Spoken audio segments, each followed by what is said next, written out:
ลีขึ้นมาหอดจอมผู้เลยล้มแห้งพี่น้อง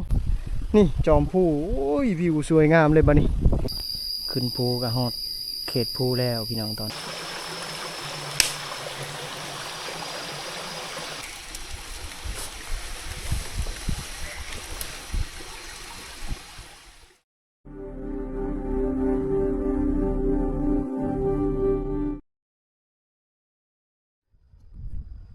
ทักทายสบายดีอีกคลิปหนึ่งพี่น้องตอนนี้นี่สลีเปิดคลิปนี่โอ้ในผ่านย่างก่อนเลยเปิดคลิปอยู่จุดนี่สถานที่อีกจุดหนึ่งที่สลีจะเดินทางเขาป่ามานี่ทางหลังนี่แหละเป็นผู้เดินทางเข้าป่ามากัน2 คนเดี๋ยวมานี่ไปนอนมืออื่นขาดว่ามืออื่นสิได้เมื่อนะถ่ายทำและเก็บภาพหลายส่วนหลายบอลไปทำนี้คือสถานที่ผู้อีกจุดหนึ่งที่ห่างจากบ้านสลีหลายกิโลอยู่สำหรับจุดนี้พี่น้องเนาะเดี๋ยวรับชมและตัดภาพอยู่พุ่นแหละอันนี้เป็นส่วนของชาวบ้านเลยสถานที่จุดนี้วิวงามๆสิขึ้นผู้นี่แหละเดินทางหลายกิโลได้มานี่เลยขึ้นผู้ไปกลางคืนเสด็จออกหาอยู่หากินอีกคลิปหนึ่งพี่น้องเนาะมื้อนี้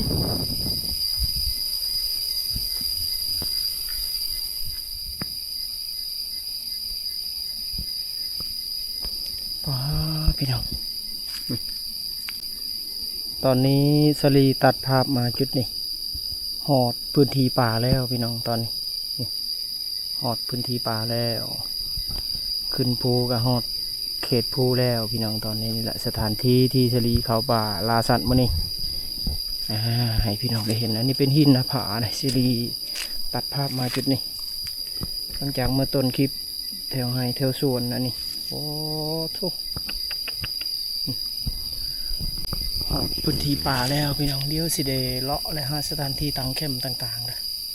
วันนี้ก็เดินทางมากับ2 คนท้องคนละคนเอาพี่น้องบ้านนี้ต้นไม้สวยงามธรรมชาติในจุดนี้พื้นที่ป่าอุดมสมบูรณ์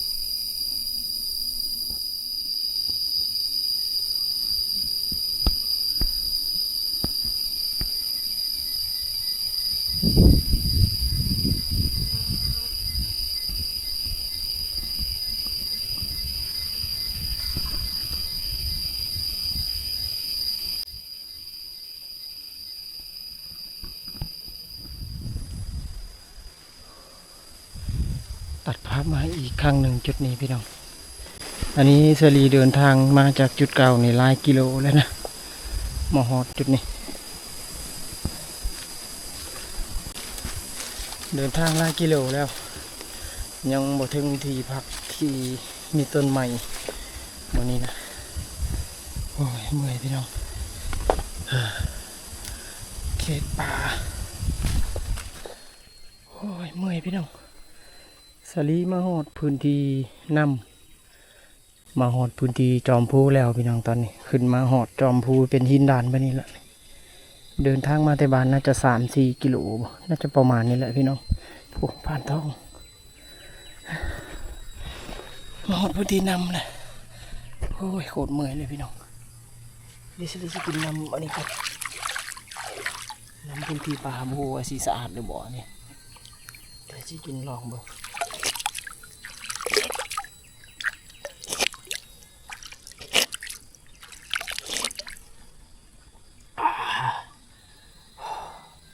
พอมีแห้งในพี่น้องได้กินน้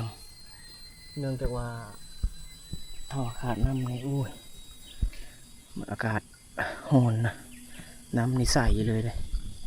พอเกณฑ์นี้น่าจะเป็นน้ำบ่อนะไหลบุหยุดเลยน้ำนี่สามารถอาบได้นะพี่น้องพออาบได้เว้ยน้ำนี่บ่อาบได้เนาะมีปลาดุกได้มีเบ็ดแล้วเอามาซิบเถอะเอาเบ็ดมาย้อนเนาะรอน่าจะได้กินปลาได้ครับว่านอนแถวนี้ไม่เยื่อเลยกลางคืนเนาะน้ำใสเลยผู้ในวิดีโอจะเห็นชัดเจนเลยบอกนี่พี่น้องไว้นี่มันเป็นหินเป็นป่องไปนี่เลยนะได้นั้นพอมีน้ำตลอดอยู่ในอยู่ในเนี่ยมีน้ำตลอดก็คือน้ำซึมน้ำบ่อพี่น้องเป็นหินญี่ปุ่นเป็นน้ำตกไหลต่ออยู่พื้นมีป่ามีเขียดอยู่เลย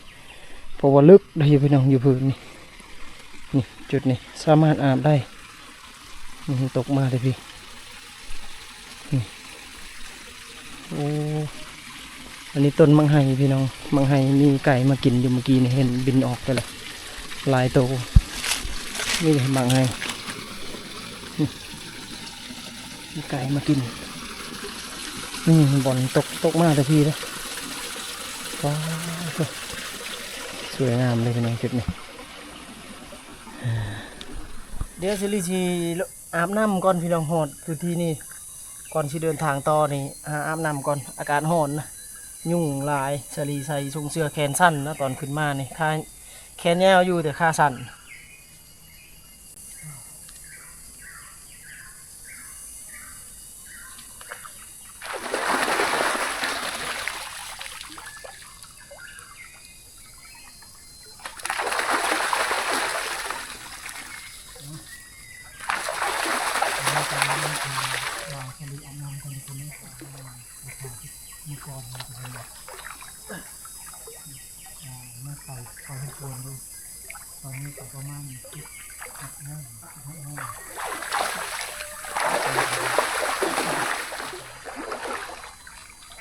พี่น้องตอนนี้สลีเปิดคลิปอีกครั้งหนึ่งเนื่องจากว่าสลีอาบน้ำเมื่อกี้นะอาบน้ำในจุดนั้นก็ถือว่าแล้วอันนี้จะให้พี่น้องได้เห็นมุมสูงนะสลีขึ้นมาหอดจอมพูเลยล้มแห้งพี่น้องนี่จอมพูโอ้ยวิวสวยงามเลยบ้านี้นี่แหละขึ้นมาหอดสถานที่สูงพุ่นแหละบานสลีอยู่ทางนู้นพุ่นอ่างเก็บน้ำนั่นแหละบ้านนี้หอดเขตนี่แล้วพี่น้องสิได้ออกอายุหากินก่อนสิเวรัดก็หอกก่อนพี่น้องวันนี้เป็นโคกเป็นหินด่านแบบนี้นะขึ้นหอดพื้นที่สูงแล้วเป็นแบบนี้พี่น้องเนาะบัดนี้ตัดภาพบอลมังไม้ก่อน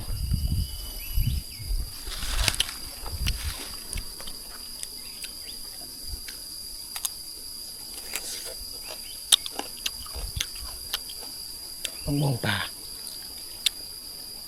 มะม่วงมันสลีกินมะม่วงป่าหอดต้นมะม่วงแล้วตอนนี้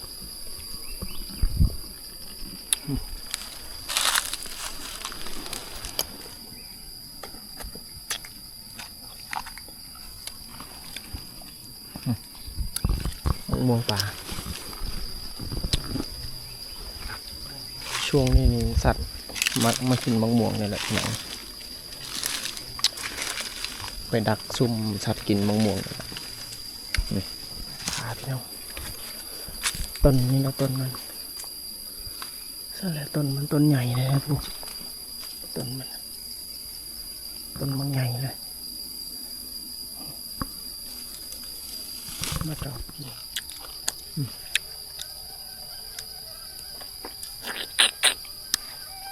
มะม่วงป่า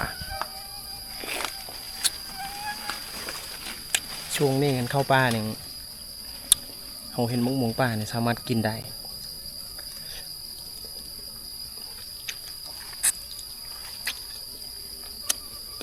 เพราะว่าเป็นช่วงที่ฤดูมะม่วงป่าออกนอกออกผล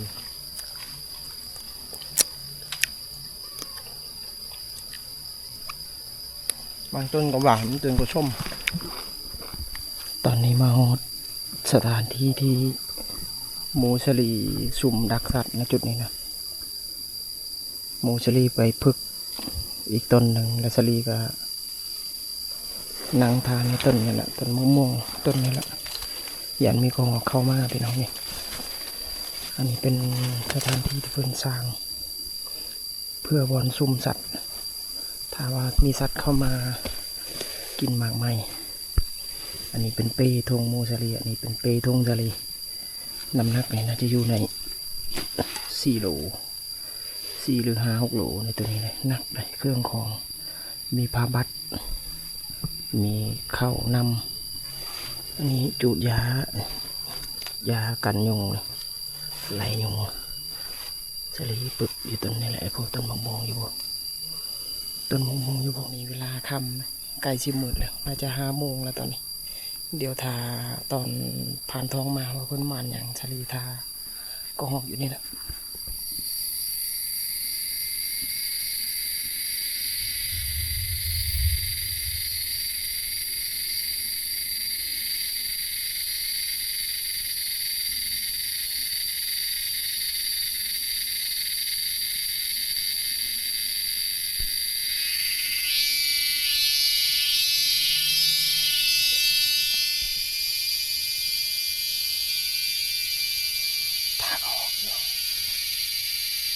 ตอนนี้ทางของยังไม่มีตัวของหอกเขามาเลยต้นม่วงเลยแหละ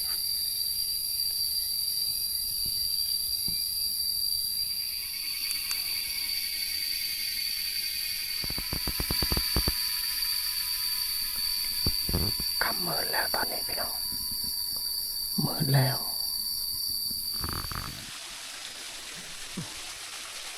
ตอนนี้ตัดภาพอีกครั้งหนึ่งพี่น้องจุดนี้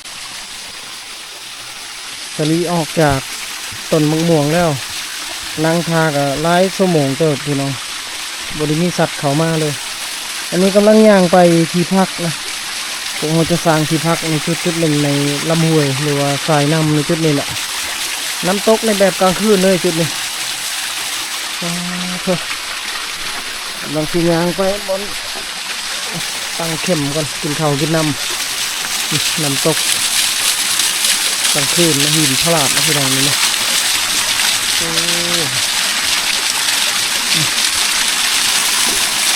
จะออก5 กระปู5 หานในเขตนี้ก่อนของนี่คิดยางก่อนเลย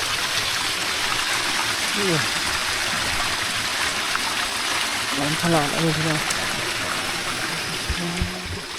น้ำนี่ก็ใสนะพี่น้องนะใสขนาดน้ำมูจะมียางก่อนข้างหน้าพวกแหละน้ำใสเลยแบบนี้สีต่างเข้มยี่ใสแบบนี้อ๋อ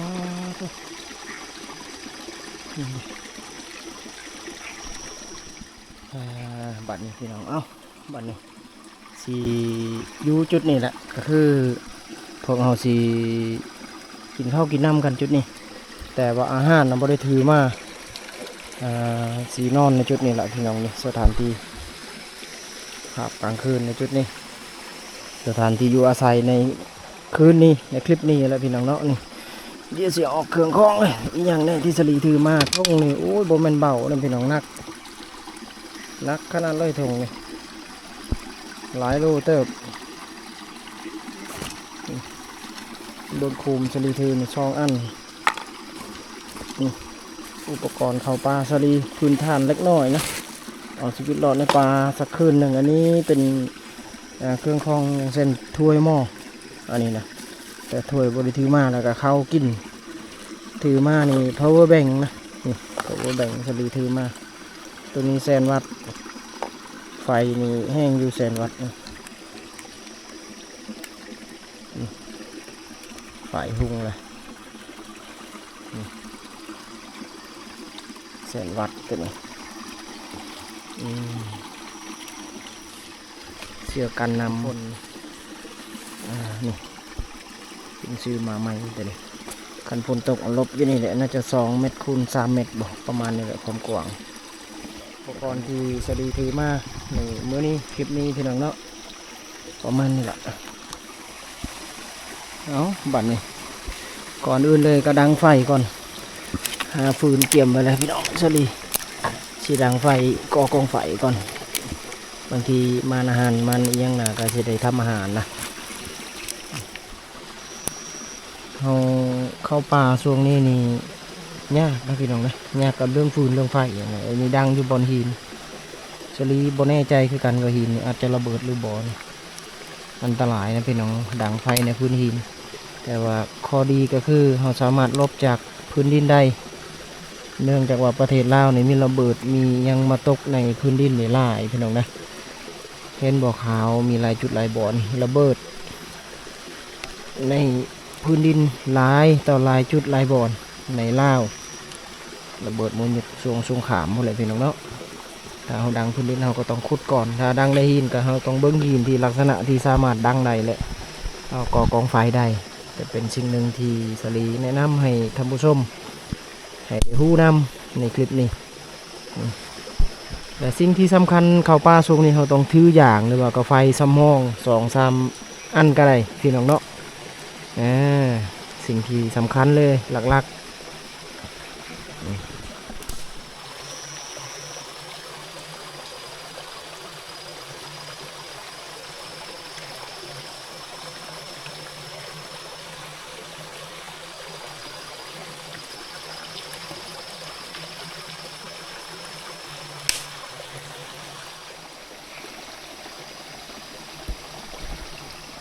สลีเฮ็ดอันนี้นะ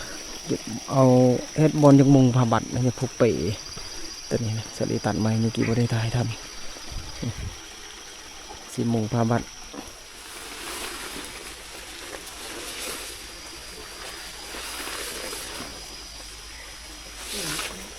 ได้ปีฮะ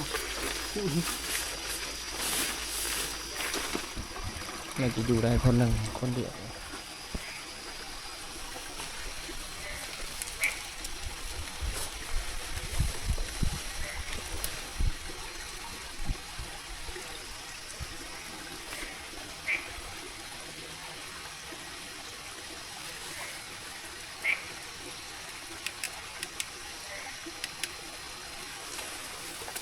หลังจากที่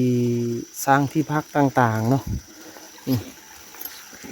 ทอดเสื้อไว้นี่อันนี้เป็นกองฟืนกองไฟที่ดังในแบบกลางคืนนั่นแหละสร้างที่พักก็คือสลีน่ะลืมถืออู่มาพี่น้องลืมถืออู่มาก็เลย อันนี้เป็นอู่ของทองเพิ่นได้สลีลืมถือเพราะว่าซื้อตัวนี้ใหม่แล้วลืมเลยทองออกไปหากินตอนนี้ก็คือเลาะหวยนะเพิ่นน่าจะหากระปูหาปลาแต่อันนี้เพิ่นได้กระปูได้เมื่อกี้เนี่ยเมื่อกี้เนี่ย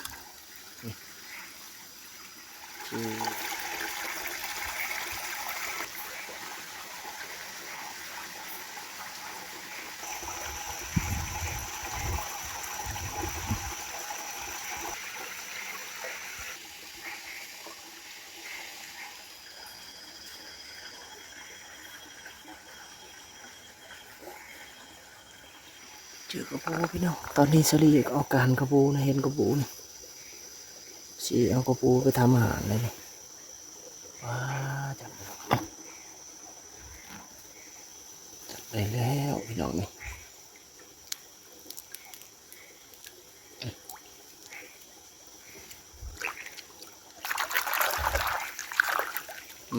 มาแล้วจับได้เลยยิกไอ้หัวใจโตอยู่นี่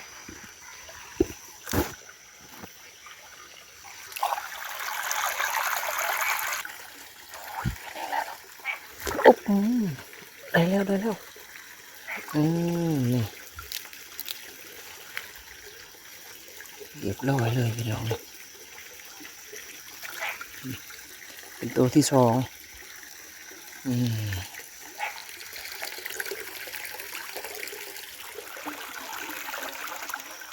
สลีเจอเขียดตอนนี้ในถ้ำเลยตัวนี้เลยหองกวักกวัก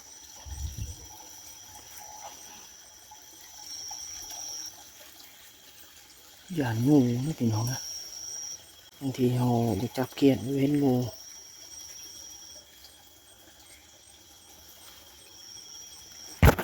โอ้ยจับบ่ถึกเลยไปแล้วเข้าหูเลยบ่ถึกพี่น้องโอ้ยจับบ่ถึกอีกโตนี่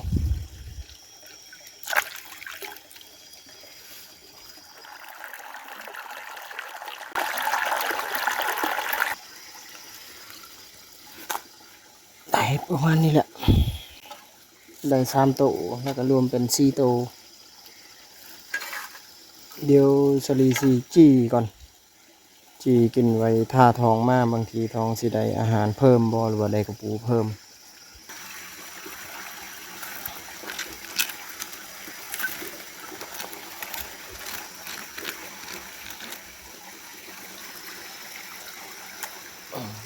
ถ้าสุกเอาก็สามารถกินได้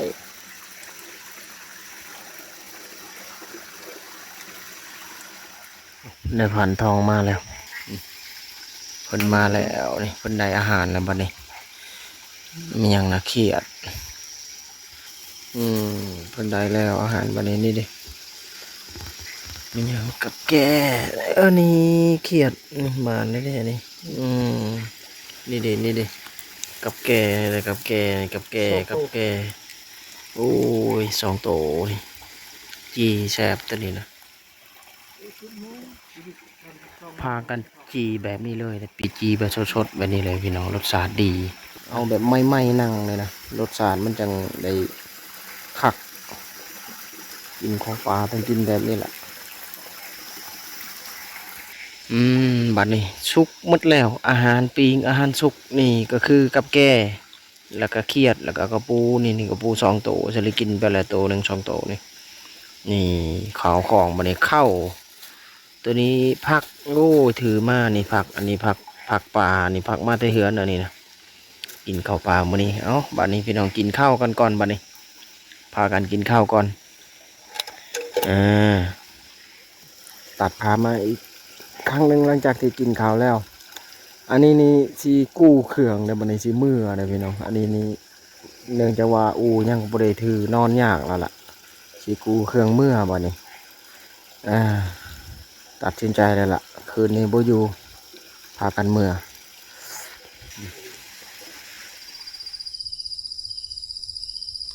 พี่น้องได้เรื่องแล้วตอนนี้หมูสลีม่านแล้วสัตว์ใหญ่พี่น้องนี่ให้ท่านผู้ชมได้เห็นประมาณนี้นะ100 เลือด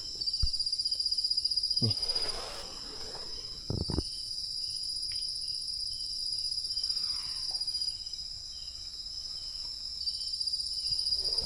มาแล้ว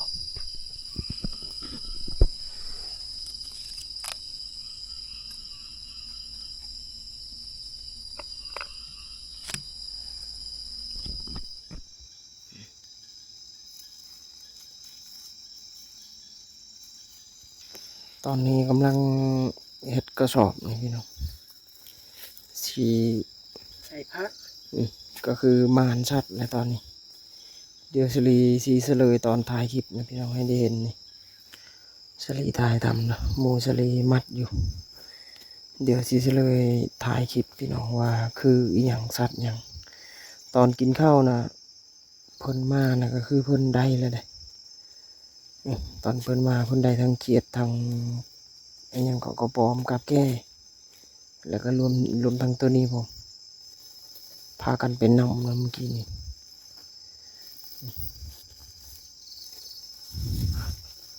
เฉลยถ่ายคลิปให้เห็นหน่อยหนึ่งพี่น้องมื้อนี้มาแล้วเวลาตอนนี้นี่1 โมงแล้วเด้อ1 โมงดึกแล้วตอนนี้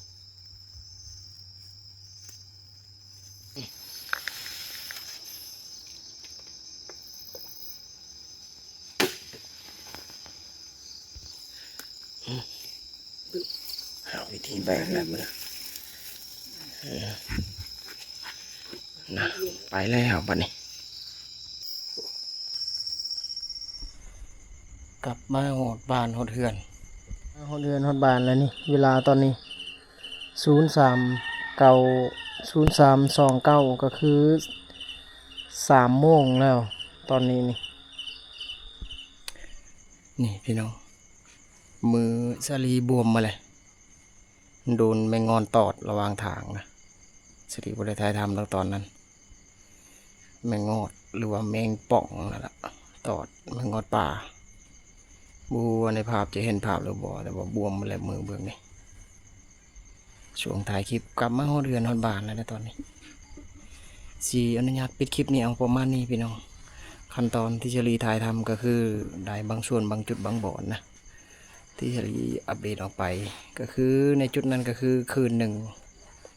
ไล่ทางมือหวาน1 วัน 1 คืนแต่อยู่บริแจงนะเอาประมาณนี้ก่อนไว้พบกันใหม่โอกาสนะ